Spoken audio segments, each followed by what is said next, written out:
This is Colony House. And you're listening to Recess with Spinelli.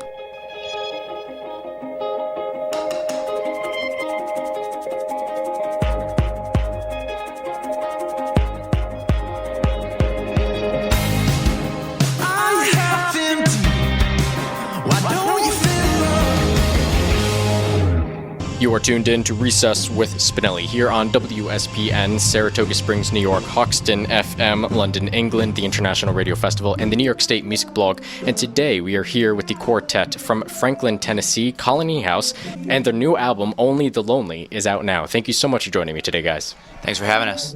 In the music industry, of course, for many bands, a sophomore album carries a lot of pressure to kind of match the debut, that discovery feeling of the debut album, which can sometimes conflict with the band's idea of how to progress. What were some of your thoughts on when you were approaching this album, and was that an issue at all?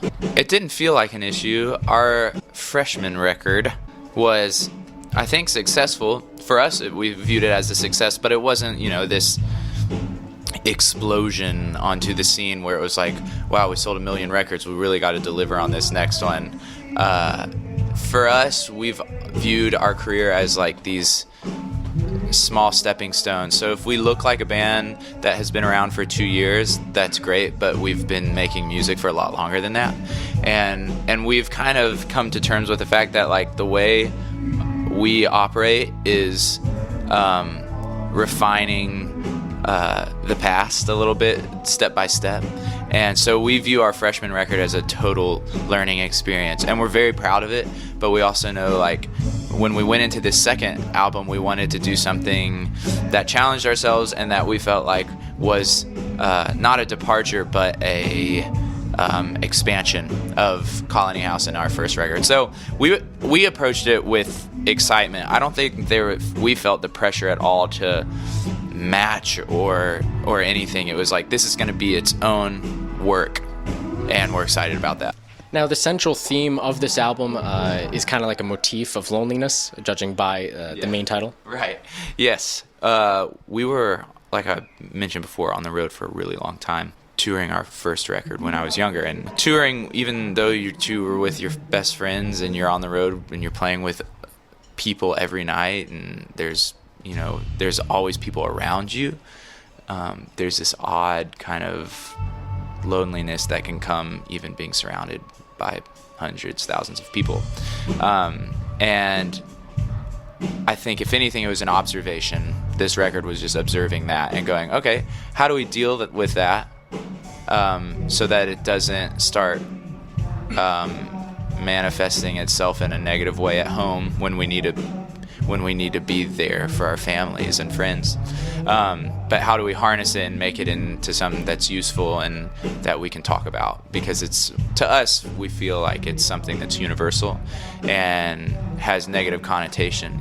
Loneliness is the lack of a presence that you probably desire, and I think it can be something that can be useful if it's approached the right way and handled the right way. But we also, like, when you're away on the road, you miss out on a lot of people's home life. Like, some of your best friends start going through times in their life that you could maybe call lonely, for a very lack of, like, a simple way of saying, they're having relationship issues, they're whatever. Something's falling apart and you're not there.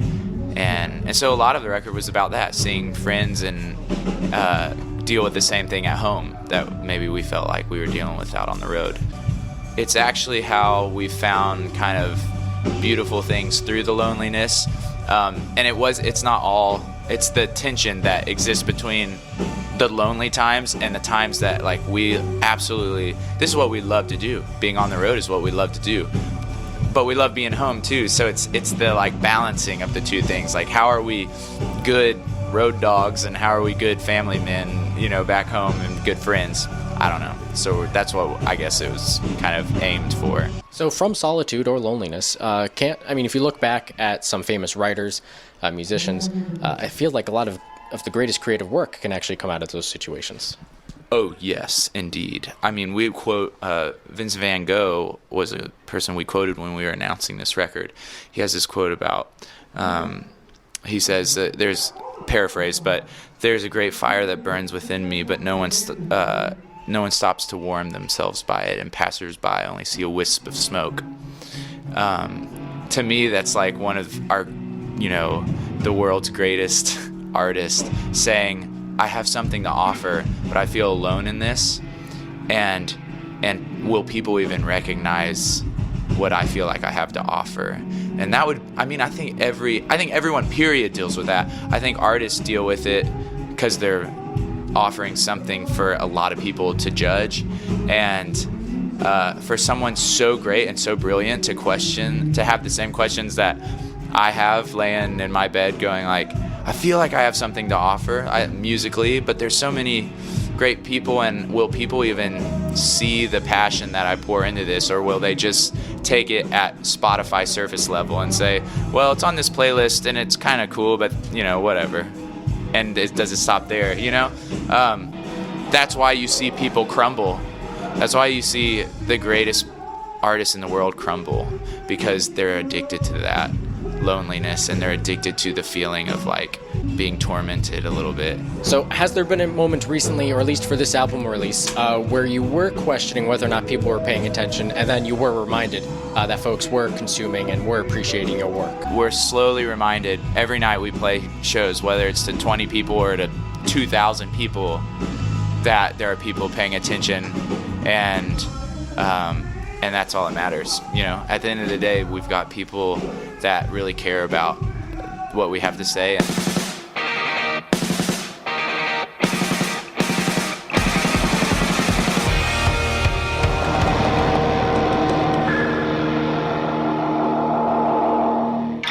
But let's move on to the single with the music video, You and I.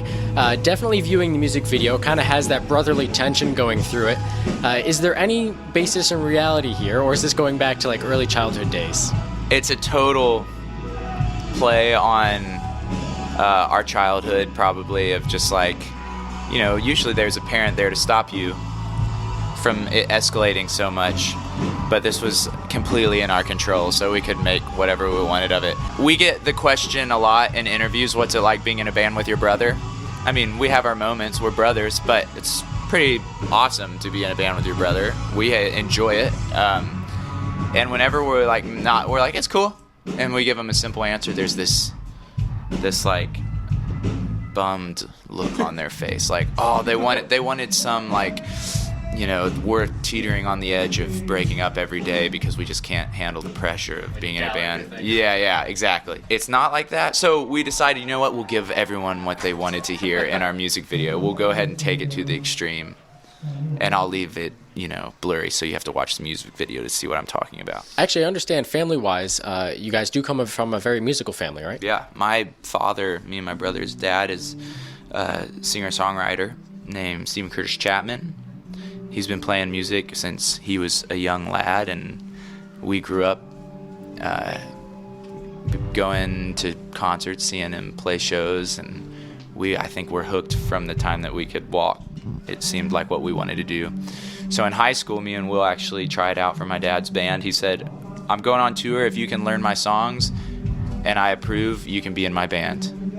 And so we practiced really hard, and we played a quote-unquote audition for him, and he was like, cool, good job, guys. All right, we're going on tour in 2 weeks, And so we started rehearsing, and that was the beginning of us, like, I guess, again, quote-unquote, being professional musicians. So the last 2 years of high school for me, last 3 years for Will, were spent touring with my dad, and then on from there we continued to tour and try to figure out what we wanted to do. What were some of the early lessons you learned on the road with your dad that have carried on and stayed with you so far? He's a very honest, genuine man, and he's been very successful and had a long career. And I think we've learned that honesty can sometimes speak even louder than your songs.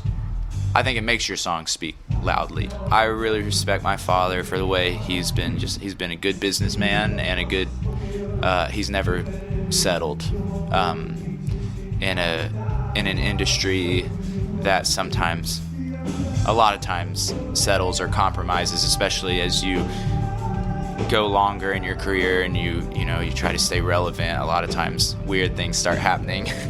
And my dad's I've seen him struggle through every record, battle with himself if the songs are good enough, if he, asking the same questions we are on the front side, and he's asking them 25 years into a career, which makes me, know that my father has never written anything off. He's taken it really serious. Actually, so let's quickly go into the tour before we wrap up. I understand you do have a pretty extensive tour coming up. Is it just going to be in North America, or is it going to be Europe? What are some of the details folks should know about? North America, Canada, which I believe is a part of North America. Yes. So we're going on a 40-city tour, 41 cities in February, March, and April. All over the place. Playing this area on, February 28th at Lucky Strike, so we're pumped about that. We love this place. It's been very supportive to us. And will there be any tour dates in the UK in the future for our London listeners? Definitely. I'm going to say absolutely. There's nothing on the books yet, but we're constantly on the lookout for when we could get over there. So just keep your eyes peeled. We will be over there. Well, thank you so much for joining me today, guys. Is there anything else you would like to add? Go buy our album, Only the Lonely, because it will help us feel the love. You have been listening to Recess with Spinelli here on WSPN, Saratoga Springs, New York, Hoxton FM, London, England, New York State Music Blog, and the International Radio Festival. We have been speaking with the quartet, Colony House. Their brand new album, Only the Lonely, is out and available now.